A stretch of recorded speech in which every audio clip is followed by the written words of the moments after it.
Hello BookTube. I've just finished off The Moonstone by Wilkie Collins. Now this is a classic book. It's reprinted here by Collins Classics. No relation as far as I know to Wilkie Collins. The name of the publisher and the author are the same, but I think that's just a coincidence. Anyways, it's a classic book, but I didn't really know anything about it until I saw it in the bookstore and picked it up kind of on a whim. So I'd be curious, as always, to know what your experience with this book is. Have you read it? Have you heard about it? Where did you hear about it? Is it more famous, for example, in Britain than it is in the United States? Like I said, I never heard about this book when I was in school, or I never heard about it growing up. But it is apparently a classic. It was first published in 1868, so in the Victorian era.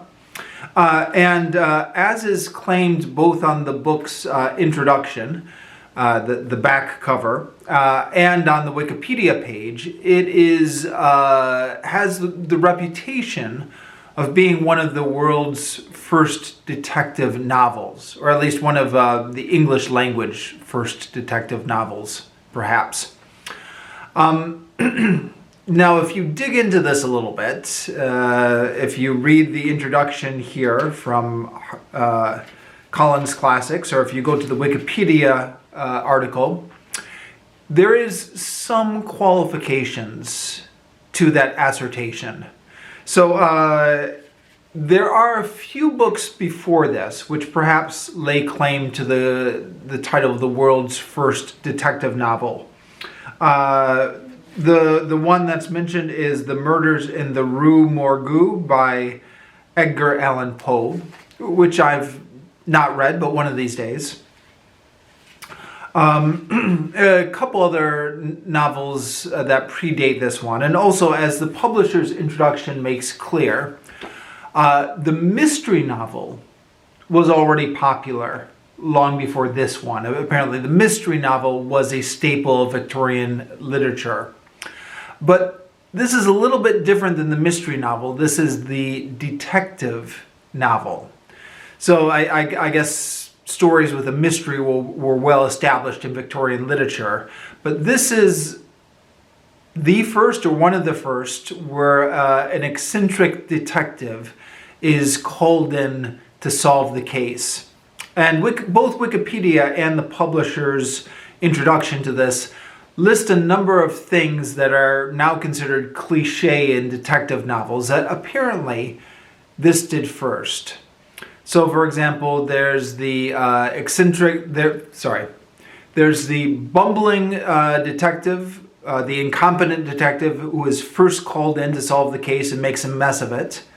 And then there's the subsequent detective, the genius detective who comes in after him. And the genius detective is a little bit eccentric. He has some interesting personality quirks. There's a whole list of suspects, and there's some red herrings where we, the audience, we, the readers of this book, are first led to believe that somebody has committed the crime, but it turns out that they didn't really commit it and that we were just being led in the wrong direction.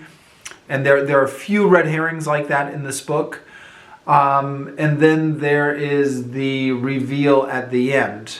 So a lot of those are apparently first established in this book. Before Arthur Conan Doyle, before Agatha Christie, before Sherlock Holmes, this was apparently one of the novels that did it first. So I guess that's its claim to fame. I picked this up, as I mentioned, kind of on a whim. I was traveling back from Vietnam to America, and if you've ever done it, you know that's a long flight. 5 hours into Tokyo, then we had a 12-hour layover in Tokyo, then 13 hours from Tokyo into America. And I was looking for a lightweight book to carry, something I could carry with me on the airplane, to easily take in and out of my pockets.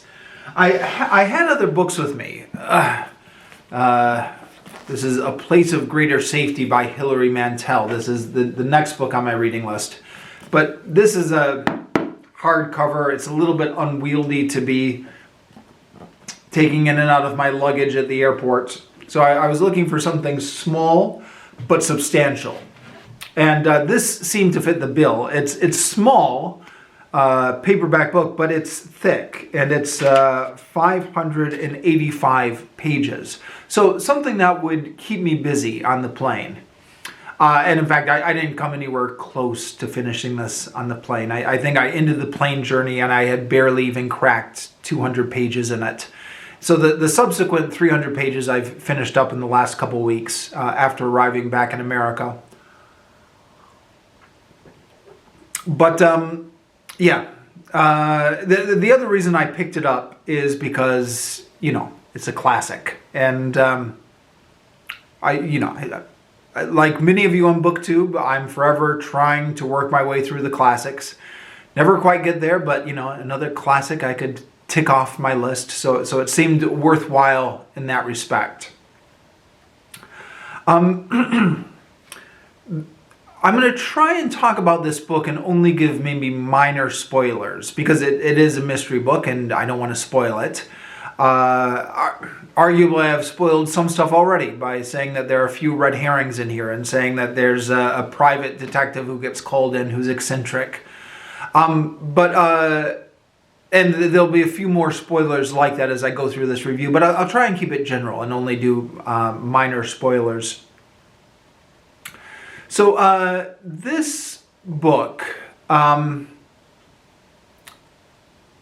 it's a Victorian book, first published in 1868, and it was originally serialized before it was published as a novel, as a lot of these Victorian books were. And my understanding is that the author got paid by the installment, and so they had a financial incentive to pad their story out, and there's plenty of examples of Victorian books that have a lot of padding on them. This is one of those books. So it's one of those books where you start at chapter 1, and it's the butler who's telling the story. I think he's the butler. He's kind of the steward of the house, the head servant, who's been given the task of retelling the story of the Moonstone. And it's kind of one of those classic Victorian books where, first of all, he spends like the whole first chapter talking about his state of mind as he's sitting down to write this book. And he gets to the end of the first chapter and we still haven't established anything substantial about anything. And then the second chapter he says, well, I suppose I should start with the whole history of this family before we get to the part about the Moonstone. So it's just one of those classic Victorian novels with loads of superfluous detail being written in a well-written prose. Prose that's pleasurable to read, but boy, is there a lot of extra stuff in here. And I initially started reading this book sitting out by the pool the week before I got on the plane, actually. And I thought to myself, okay, great. This is one of those Victorian novels that's going to take forever getting to the point, and I'm there for it. I'm totally in the mood for one of these slow-moving Victorian novels. I do have to confess, though, when I was reading this on the plane, and when you know what it's like on those long flights, right? You're sleep deprived, you want to go to sleep, but you can't quite get comfortable in those seats. So you pick up the book and you try and get some reading done to distract you from how miserable you're feeling on the plane.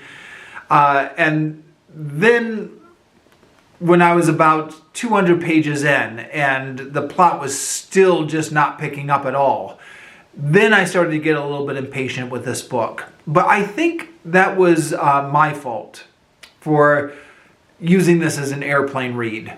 Because this book is not meant to be read all in one sitting in an airplane. This book is meant to be read when you're sitting by the fireplace with your feet up and your slippers on and your pipe or your maybe a glass of brandy or something like that. You know, it's meant to while away the evening hours in the days before television. So you're meant to just kind of read a couple chapters at night before settling down, and just to not be in a hurry to see where the story is going, just enjoy the atmosphere with it. And I think once I realized that, and once I got into that frame of mind, this was a much more pleasant read. So the plot of the book generally, and I'll try not to spoil too much, but I think I will need to talk about the setup. The Moonstone, that gives this book its title, is a diamond that's of great religious significance in India. Now, in the opening chapters of this book, we find out that the diamond has been stolen from India by a disreputable British soldier, who then comes back and keeps the diamond in his possession. But because this diamond has such religious significance to the Indian people, he's also aware that there are Indian people who are following him and who are waiting for a chance to assassinate him and get the diamond back.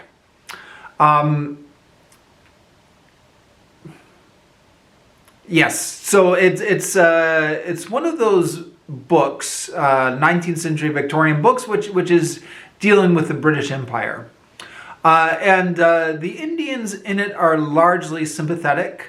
The way the story is framed, there's no two ways about it. The diamond was definitely stolen from them by a British soldier who was a scoundrel. And yet, I think this is the kind of book that couldn't be written today. And who knows, maybe that's the reason I never heard of it before. Maybe that's the reason it's fallen out of favor in the public discussion, is because of those overtones, which make it a little bit embarrassing today. Whereas the Indians, despite being morally right, are kind of portrayed as the noble savage. And it's stated a few different times by a few different people in this book that, they are savages and would have no compunction about killing somebody to get the diamond back. And are kind of portrayed as boogeymen on the edge of the story throughout the story. But anyways, when this man dies, he bequeaths the diamond in his will to his niece. And it's not really clear why he bequeaths it to his niece. It's something that the characters in this story debate, and which, unless I missed it, never actually gets resolved.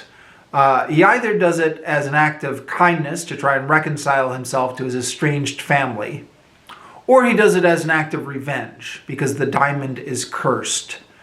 And there's some debate about whether to give the niece the diamond or not, or just, quietly dispose of the diamond. But the diamond is so incredibly valuable. It's like, I think they said 20,000 pounds, if I remember correctly. And I have no idea how much that was in 1868 money, but it was a lot of money. Now, actually, maybe I'll come back to that point. The diamond is presented to the niece on her 18th birthday, and she proudly wears it on her dress throughout the evening. And then it goes missing that same night. And then the rest of the book is trying to figure out who took the diamond.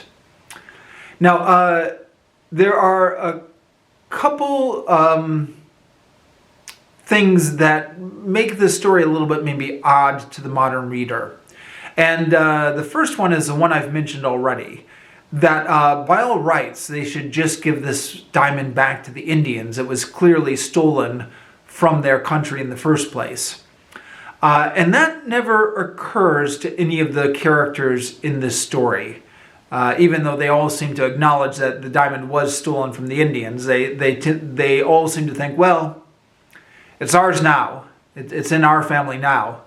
So the Indians who are trying to get the diamond back are looked upon not as the good guys, but as the antagonists. And that, of course, will strike a modern reader as strange, except after I finished this book, I went and I read the Wikipedia entry.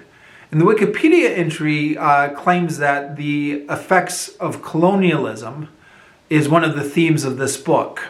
So even though the characters in this book are not in India, they're back in the countryside in England, their lives are affected by the British Empire, by the fact that stuff from India is being imported into England, or I don't know. According to Wikipedia, at least, the colonialism is one of the subjects of this book. So I got the impression, maybe from the Wikipedia article, that perhaps the fact that none of the characters in this book ever get the idea to give it back to the Indians is meant to be somewhat ironic. Like, it is meant to be something that the reader is supposed to notice. Yeah, I don't know. I guess the thing is, either this book is kind of a weird colonial throwback to the days when you could just take the jewels from India and say, well, they belong to Britain now, or it's an ironic commentary on that mindset. One or the other. But in terms of, the in-universe story of the book, that is one of the odd things that you notice. Why don't they just give this jewel back to the Indians? The other problem with the in-universe story of this book is it has very low stakes. So the young niece who gets gifted the diamond, and the diamond is incredibly valuable, but she also comes from a very rich family. And she's like the heiress to this great fortune. So when the diamond goes missing, she's essentially just lost a new shiny object. She's not worried about the money. She doesn't need the money. People are just upset because this beautiful diamond, which looks beautiful on her dress, had gone missing. So as opposed to like a modern detective story where, there's somebody influential who's been killed and there are stakes and there's a murderer on the loose and stuff like that. The whole plot about this book is it's a moonstone that nobody really needs. It's pretty. They like to have it around, but they don't need it. It doesn't belong to them, and it goes missing, and you're like, well, okay, so what? I mean, what are the stakes here, really? Maybe they'll get it back, maybe they won't, but either way, they don't need it back, and it's not really theirs to begin with. But again, that having said all that, that could be the purpose of the author. Some of the brief commentary I've read, both in the publisher's introduction and on Wikipedia, seem to be hinting at that. The point of the story is not the moonstone itself.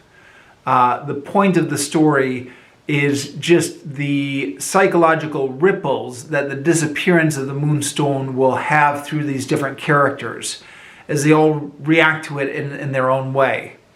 So it's more of a character study than a detective novel. And again, although nowadays this is regarded as the first detective novel, I don't think that's what the author was trying to do at the time. He wasn't trying to establish the detective novel genre. It's just that certain tropes that he invented got picked up a lot by later authors. But he didn't do that purposefully, is my understanding. But yeah, because the stakes are so low, and because the story doesn't really seem to have much of a moral center, and because it just moves so slowly. I mean, even once we get the eccentric detective out and on the case, he just seems to spend forever retreading the kind of the same ground over and over and over again. So he's already figured out who has done it, or he thinks he's figured out who has done it. Like I said, there are a few red herrings in the plot. And then once he gets fixated on that, he's looking for clues, and he acquires more and more and more clues, which just kind of already confirm what he already believes. And I think this goes on for like 50 pages, from about page 150 to page 200, where he's just kind of accumulating more evidence to already kind of submit him in what he already believes. And this is somewhat the point where I was on the plane and I was sleep deprived and I was looking for something to distract me. And that's about the point where I lost patience with this book and thought to myself, okay, it's not a good book to have on the airplane at all. But then, again, once I got off the airplane and once I started just reading this book in the evenings to relax, then it agreed with me much better. And like I said, it's a long book. I mean, I complained about the plot getting stalled out at about page 200. But the book goes on to page 586. Excuse me. I forgot that alarm was set. The book is also notable because it's written in the voice of several different narrators. Which I think is also a thing a lot of Victorian books did. So there's some letters which are included in the book. I believe they call this the epistolary novel. Epistolary, is that right? Which was common in the Victorian era. They had, but then there are memoirs of different characters that are inserted in there. So you get the voices of different characters inserted in. Now, as was pointed out in the publisher's introduction, and as I think I noticed myself, it's not 100% realistic. For one thing, these characters remember conversations and detail way too well to be realistic, as is common in these novels. The other thing is that they're a little bit too frank and honest. There's a woman in the middle of the book who's telling the story, who's a bit of a religious fanatic and a religious crank and is annoying all the characters around her. And she is trying to justify her position and saying, as a Christian martyr, this is just the kind of thing I've come to expect when other people get annoyed with me, etc. But she's still telling the story a little bit too frankly. As the publisher's introduction was pointing out, if she was really telling the story, this character, she would subvert it so that it was less obvious that she was the one in the wrong all the time. But as the publisher's introduction also said, if you forgive these two things, then it does work remarkably well. You do get the voices and perspectives of these individual characters coming through quite clearly through the sections that they're telling. Some of them like the other narrators, some of them do not like the other narrators, it's an interesting technique, and it works well.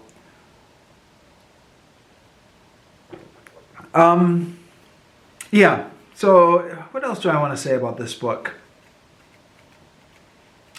That might be about all I have to say off the top of my head. To sum up, it's a pleasant read. The other thing I want to say maybe is this is one of those books, and it is long. And like I said, some parts of it where the plot's not moving can start to feel like a bit of a slog, particularly if you're on an airplane. But it's also one of those books where once I've finished with it and I look back over the experience of reading it, I think, oh, that wasn't a bad story. Some interesting characters, some twists and turns here, some interesting things going on. The ending, not to give anything away, but the ending was good. I was suitably surprised at the ending, and I thought it wrapped things up very nicely. So yeah, I'd recommend being in the right frame of mind for this book, being in a patient frame of mind, not being in a hurry to get it done, just kind of reading a couple chapters by the fireside to relax in the evening, that kind of book. But if you're in that frame of mind, I think it can be quite enjoyable. So I would give it a cautious recommendation on that note.